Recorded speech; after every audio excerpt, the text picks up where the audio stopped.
Good morning, y'all. Let's keep the flow going. All right. Let me get some of my tea.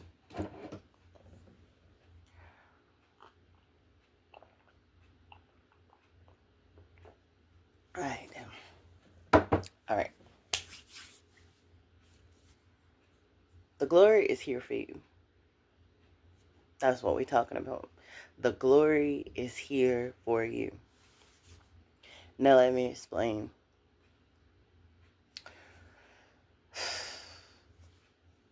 People take being humble in the wrong direction. What I mean when I say they take being humble in the wrong direction is you end up in rooms you were never meant to be in, having conversations you were never meant to be a part of, and being around people, places, things, circumstances, and situations that are not on your level. And in no way, shape, or form am I saying to you this is a license to be cocky. There's a difference between being humble, being cocky, but also being misaligned with the wrong people, places, things, circumstances, situations, jobs, and opportunities.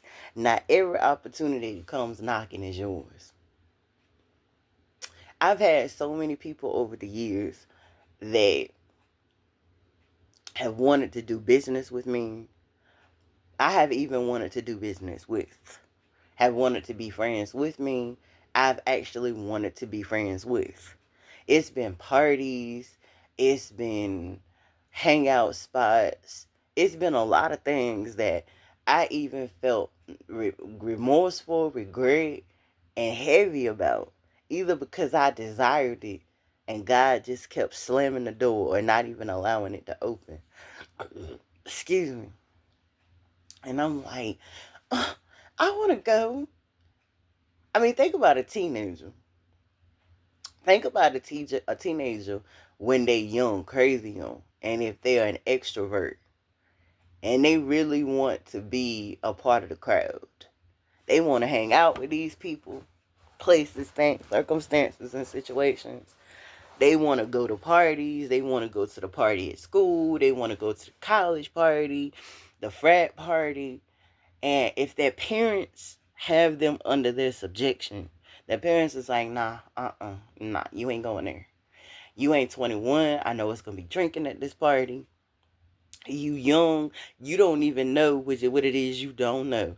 Like the old folks used to say, um, you too short or too big for your britches or something like that. And basically what they were saying was, you gonna end up in circumstances and situations that you ain't ready for. You not prepared for. Like, I don't want to be blunt with you. I'm not saying that, but I'm saying that's what the parents are thinking to themselves. Like, I don't want to be blunt with you and say, look, you are attractive, you are beautiful, you are innocent, and your innocence actually shows. Your youth is actually showing. We're not talking about somebody that's mature for the age. We're talking about somebody where your mental may not be as mature as your body type. And I know that from experience because growing up, the same way I look right now, it's the same way I looked when I was growing up. When I was out with my mom, people just knew we were sisters, or they just knew that I was my mother's mother and she was my daughter because of the height. Because I've always been 3 or 4 inches taller than her or more than that. She was always 5'3", about 5'3", and I've always been 5'7", 5'6.5" to 5'7". By the time I was 13, I was pushing at least 230 pounds.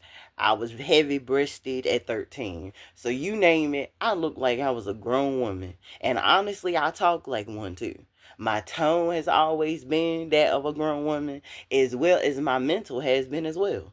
Why? Because I had to grow up extremely fast. I had to be responsible extremely fast. And I had to do a lot of things that your average 13-year-old shouldn't have to do in some ways, and in other ways I was doing because it was necessary, or I was actually doing it because I wanted to and I was able to.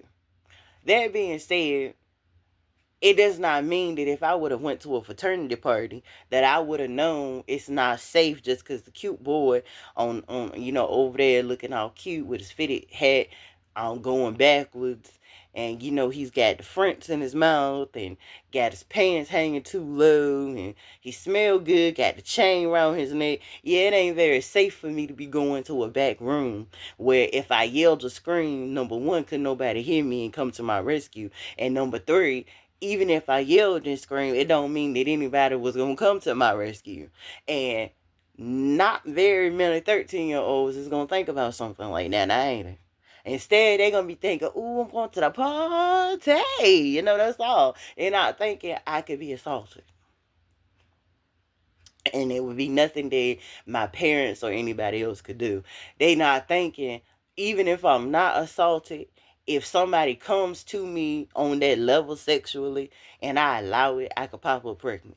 Like thoughts like that, even though the movies have been on Lifetime and all that for years, and the whole area where I grew up was Lifetime movies. I mean, literally everybody was in a Lifetime movie. Good, bad, and ugly, they was a Lifetime movie within themselves. So that being said, the average child just they can't see past what they want. And I, even as a grown adult, I've been in situations like that. Where I'm like, oh, I want to go do business with this person. They doing crystals. They doing healings. They doing this and that. Me, I'm doing readings. I'm doing crystals. I'm doing oils and doing this and that. Like, our businesses go together. We could do pop-ups and all this, that, and the third. And yet, each one of those opportunities that was presented and they showed up into my experience, one way or another, God either showed me why it wasn't a good idea for it to happen, or he didn't even show me. Instead, he just shut it down. He was like the mama that said, you do what I said because I said. And God would do that to you. But let's get back to it. Hopefully you got enough content off of it. Context about it. But you either become cocky, which is not right. You believe that humbleness means that you're supposed to be a doormat and let everybody walk all over you because it's the right thing to do. That last video I just did, obedience is better than sacrifice. We sacrifice ourselves instead of just being obedient. If God said swerve left, go left. He said go right, go right. He said go forward, go forward. He said pause, pause. But you don't allow your glory to shine through, especially if you are an introvert, and especially if you're young and you feel like others know better than you. Like if you think that older people have way more wisdom than you, and I'm not saying they don't, but what I am saying is just because they got more wisdom than you doesn't mean that that's the wisdom that you're supposed to follow. Doesn't mean that that's the lane you're supposed to be riding or driving in. Doesn't mean that that's the location where you're supposed to be. Because I could tell you all day long what I think and what I believe and give you my opinion based off my life experience. But listen to the key words of what I just said. My life experience. My life is my life. Your life is your life. Just like you got your journey, I got my journey too. So just because it worked for me in my journey, don't mean it's going to work for you. And just because my way seemed better at the time when I was doing it, or it's better for me while I'm doing it, don't mean it's better for you while you're doing it. Because what if you got a different way? It's multiple ways to make some good macaroni and cheese. But if I have you doing my macaroni and cheese recipe, and you got a macaroni and cheese recipe that could steal the show, and you don't allow yourself to create your own mac and cheese and bring it to the cookout or the event or whatever the situation is. Matter of fact, to the contest, you use my recipe instead of using your recipe. When in reality, you might end up in second place if you use my recipe. You may even end up in third place if you use my recipe. You may even not even be in any place by using my recipe. But if you use your recipe, you would have got the freaking ribbon. You would have got an award. You would have got a cup, like one of those big golden cups that with your name stamped on it. Trophy. You would have gotten a trophy. But because you was following my recipe, why? Because I'm older. Why? Because I got gray hair coming out my head and I got Big Mama mac and cheese. But what if you got Big Mama recipe, but that of a chef? What if you have chefing experience? What if you got in a culinary school? What if you have tricked up some stuff while you have, and I ain't being funny when I say that, if those that ain't never did it before, you don't know what the munchies are. If you ain't done it before, you don't know how, whether you got something that goes together in the kitchen or not, or you just sitting there looking at all the ingredients and you like, you know what, I don't know why, but I got a taste for adding this and that and this and that, and before you know it, you done created a whole full course meal that under usual circumstances, without the munchies, you wouldn't have made this, because you would have been like, oh, that look nasty, no, I don't want to try that. But because you had the munchies, you put it together, you try it, and you like, man, that junk is good. You let somebody else try it, like, yo, this is banging. And before you know it, boom, you start making that, and you get a first, not first class. Well, it could have been first class, but first place trophy. You get a first place blue ribbon for this mac and cheese that you made while you had the munchies. That's when you created your recipe. Now, if you getting advice or you getting guidance, again, from Big Mama or whatever the situation may be, that's cool. But just because you get that information from Big Mama, it don't always mean you need to listen to them. It don't always mean that her answer is the solution. Because she may have a 12-step process for you to make her mac and cheese, but you may only have a 4-step one. So number one, you make it in less of time. And number two, it tastes better than hers. And there's nothing wrong with that. Why? Because it's for you. The same thing needs to happen when it comes down to all things that goes to you having your glory. I'm not saying blasphemous glory. I mean the glory of success, baby. While you sitting over here trying to work at this job, trying to work at that business, trying to clean these houses and dump out that trash, or you over here trying to wash down these walls, or whatever it is that you're doing just to make ends meet, God is saying, forget making ends meet. I want to give you something that, boom, it's going to take care of everything. It's going to take care of all your bills. It's going to buy all your clothes, all your shoes. It's going to let you get your hair done, your nails done, your toes done, your hair cut, get you some new colognes, some fresh perfumes. It's going to let you go on vacations. It's going to let you upgrade and update your car, renovate your car, whatever, tune up your car, whatever you want to call it. It's going to pimp out your ride. It's going to let you buy another car. It's going to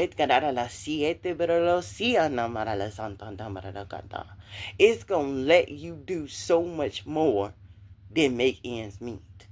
You sitting up here trying to make ends meet in this relationship with this person that cheated on you 185 times. They got 5 different baby mamas and 20 different kids. When God is like, I got this man over here for you, he ain't got one child. He don't have not one. This one over here, he's abusing, using, and taking full advantage. And when he's done all that and there's nothing left of you, he moving right on to the next person. Or she moving on to the next person. When in reality, I got somebody for you that they ain't going to do you wrong. They going to love you. They going to protect you. They going to honor you. They going to go crazy over you. I mean, literally crazy over you. Like, even I'm going to have a little bit of trouble sometimes keeping control, even though I am going to keep control. And I'm going to show that I am God. But that person, they going to be like, look, what God don't do, I'm going to do. And that's because I love you that much. Because I'm in love with you that much that I'm going to do that. You going to let that man or that woman that would treat you like that just float right away while you continue trying to make ends meet with this person. This person that's doing you dirty. Lord knows if God had given me what I asked for years ago, and each person that had the opportunity to lock me down, Lord Jesus, if they had locked me down, the hell I would be living in right now. I ain't going to sit here and hold you. I ain't saying to you my life is perfect, but I give God glory every day he sent my husband. I give God glory every day I didn't make a baby with nobody else. With the people and the options that I had to do that. I thank God every day that I didn't stay living in either of those hotel rooms that I was in for 4 years. I thank God every day for everything He didn't give me that I wanted. Those parties I didn't go to, those people that didn't remain my friends, those people that I tried to make family to replace the ones that I never had, the jobs that I was going to hold on to, even though they was killing, stealing, and destroying me every single day. I thank God for all those businesses that did fall apart and they did not continue because they were hurting and killing and destroying my peace, my mind, my body, spirit, and my soul, and my life. I thank God for everything He destroyed. Because the glory that's coming up out of me right now, the glory He's been building in me, the amazing grace He's been showering and favor He's been showering on me. Look at where I am. I'm in my apartment right now. My husband is in the bed right now. My car is out front of my house right now. I work a decent job, and it's not everything, but it's better than the jobs that I had before. And the next one gonna be even better than this one. Why? Because I got my hands wide open and I'm saying, God, this glory you are bestowing on me, how you are using my purpose that you introduced to me so it can start serving me, so I could use it to serve you, so I could use it to serve others.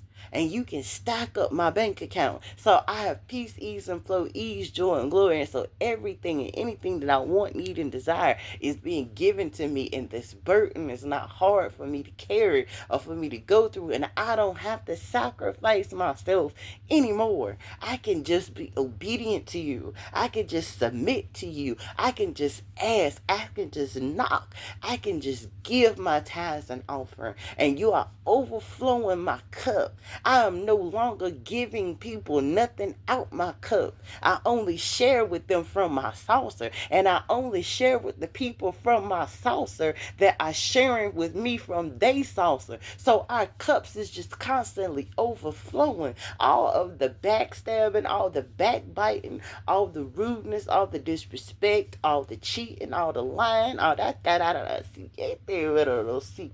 all the stuff that I don't have to endure anymore. The prison I'm not in no more. I am thankful, grateful, and appreciative for all that you did for me, for the glory that you are bestowing upon me, for all my new clients that I have now coming through the door that's vibrationally compatible to me. I don't have to answer questions with your power based off mess that don't even make no sense. I can help the people help themselves that actually are going to change their life. I can do the same with their businesses. I can do the same with their community. I can do the same. I can do the same. I can do the same. I can live in my purpose. And my purpose is making room for me. Thank you for that glory. Thank you that I can tell everybody across all social media accounts. Thank you that I can tell everybody word of mouth and from experience. Thank you, thank you, thank you, thank you, thank you. And I can just shine and I can be me. I don't have to be on lockdown with a business partner that's vibrationally compatible to me. I don't have to be working with a snake that's just ready to bite me. I don't have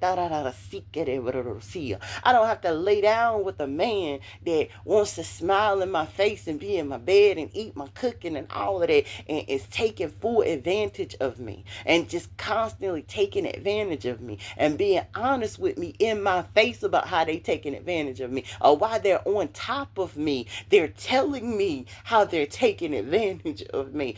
Thank you, Jesus. I don't have to experience any of that. And you saw it. And you reached down in the middle and you don't wash me off and clean me up and made me all pretty and beautiful on the outside as much as I've been on the inside. And you've reached in there and you've pulled out all that stuff that made me unusable by you. And now you use me. You never abuse me. You never take advantage of me. You never do anything unsavory to me. Instead, you give me love. Crazy love, unconditional love, real love, true love. Thank you for this glory. Thank you. Thank you for this majesty. Thank you for putting me back on my throne where I belong. So I can do what I love. I can do what makes me happy. I can do what I can do what gives me peace. I can help people and teach people how to save their own life, just like you showed me how to save my life. Take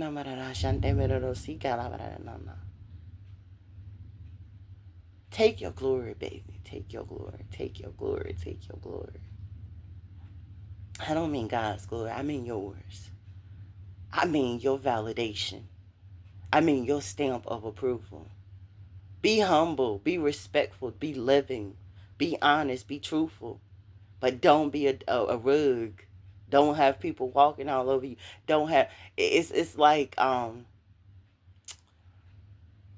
believe it was Bootsy. Excuse me. I believe it was Bootsy. Kevin Gates posted a couple months ago on a short. No, it wasn't. I'm sorry. No hate to Bootsy. I love me some Bootsy. But no, it wasn't. It was Plaz. Plaz had said to him a couple months ago on a clip on YouTube, he was like, Kevin, why you acting like you don't know who you are? And Kevin was like, what? What you mean?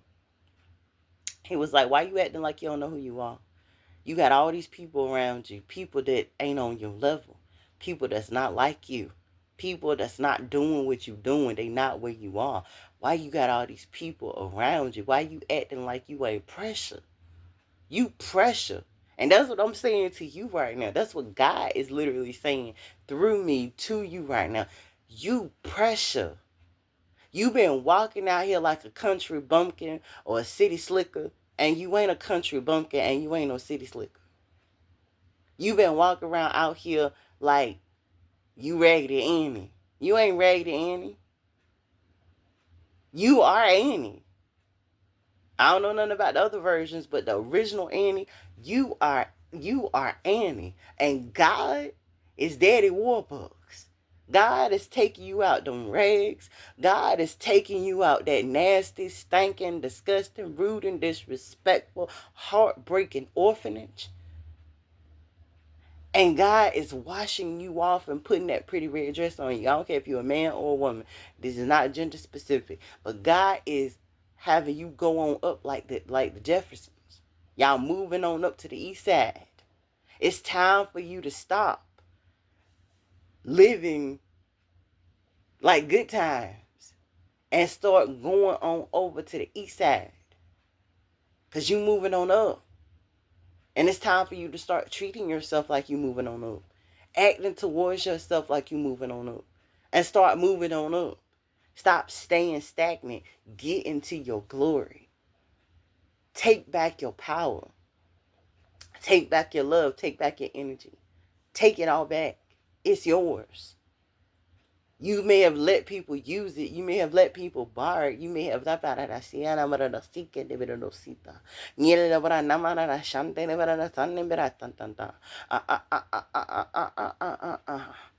move on up to the east side. Move on up. This is where you started, but you ain't at the start plate no more. Now you done elevated. Now you done leaped. You done got to a better place in time. You were in the right place at the right time. You're at the right address now. Stay away from and no longer fret or worry or be stressed out like a teenager. Oh, I want to go to the party. Forget going to the party. Now it's time for you to throw your party. It's time for your party. And you safe at this party. At this party, you ain't got to worry about being violated at this party. You don't have to be in a circumstance or situation that you can't get yourself out of at this party. Because this your party. Get like Problem Child. It's my party and I cry if I want to. Cry if I want to. Cry if I want to. You would cry too if it happened to you. Exactly. It's your party.